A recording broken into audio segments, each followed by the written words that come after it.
इस कानून को बना दिया गया फालतू कानून। जन्म के आधार पर कहा गया कि कोनो भारत में आके जन्म ले लेगा ना तो भारत का नागरिक हो जाएगा। ससुरा पाकिस्तानी सब इसका मिसयूज करने लगा, सब 8-8 गो पत्नी रखा सब, और क्या करता था, सबको लोड कर देता था सब, अब भारत में छोड़ देता था, तो सब आके यहाँ डिलीवरी हो जाता था उन सबको। अब हमारा कानून है कि भारत में जन्म लेगा किसी का भी बच्चा वो भारत का नागरिक होगा, और ससुरा बड़ा होकर आतंकवादी बन जाता था, धाए धाए धाए धाए बम चलाता था। अब कहे से कि रे ससुरा तो बड़ी दिक्कत हो गया। भारत सरकार की नींद खुली, सोचिए कितना साल बाद, 55 में ये कानून बनाया है और 31 साल बाद 86 में समझ में आया कि भाई साहब गलती हो गया, ये क्या हो गया यहाँ पर। आप ही बताइए गलत कानून था कि नहीं। भारत में जन्म सोचा कोनो प्रेग्नेंट औरत इंग्लैंड से आई, ताजमहल देखने आई, ओहो ताजमहल है, तब तो पता चले एक हफ्ता में लड़का हो गया उसका आगरा में, अब वो इंग्लैंड का नहीं भारत का नागरिक होगा।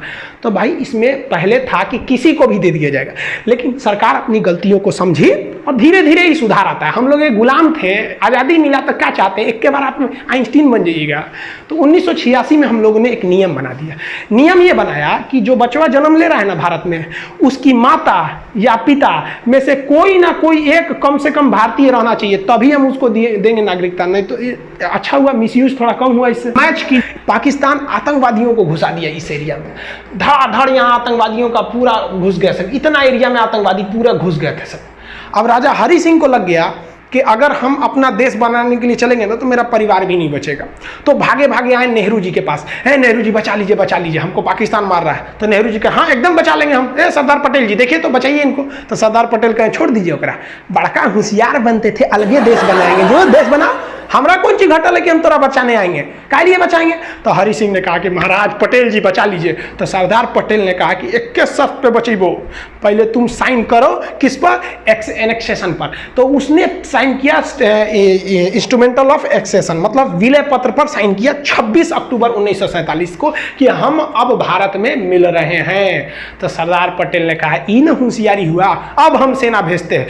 तब यहाँ से भारत में सेना भेजा गया और भारत की सेना उनको खदेड़ दिया यहाँ पर। और भारतीय सेना उस समय बहुत ही बहादुरी से लड़ी थी। सबसे पहला सीरियल रेडक्लिफ, ये भारत के विभाजन करने आए थे, 2 दिन में भारत का विभाजन करके रख दिया ये आदमी। सोचिए, ये भारत को कभी जानता नहीं था कि यहाँ कई तरह की भाषाएं बोली जाती हैं, यहाँ कई धर्म रहते हैं, धर्म के नाम पर यहाँ कितनी लड़ाइयाँ लड़ी जाती हैं आज़ादी से पहले से लेकर आज तक में। ये आया टेबल पे भारत का नक्शा रखा और काटना चालू कर दिया, यहाँ से ले लिया, इसने कहा कि भाई साहब ये वाला रहेगा, ये इधर से, ये इधर पाकिस्तान, एगो इधर खींच दिया, ये हो गया बांग्लादेश। इसी का नाम हो गया कि सीरियल रेडक्लिफ, जिसे आप शॉर्टकट में रेडक्लिफ लाइन कहते हैं। इसने कैसे किया, तो नक्शा लिया भारत का, जितने इधर पुलिस स्टेशन थे ना, सारे पुलिस स्टेशन पर ऐसे डॉट डॉट बनाया, सबको खींच दिया, कहा कि लो इधर वाला पाकिस्तान, इधर तुम, इधर भी कहा अच्छा इसको भी बांटना है, पूर्वी पाकिस्तान को भी, कोई दिक्कत नहीं। सारा पुलिस स्टेशन को मिलाया, घचाक से एक लाइन खींच दिया, हो गया।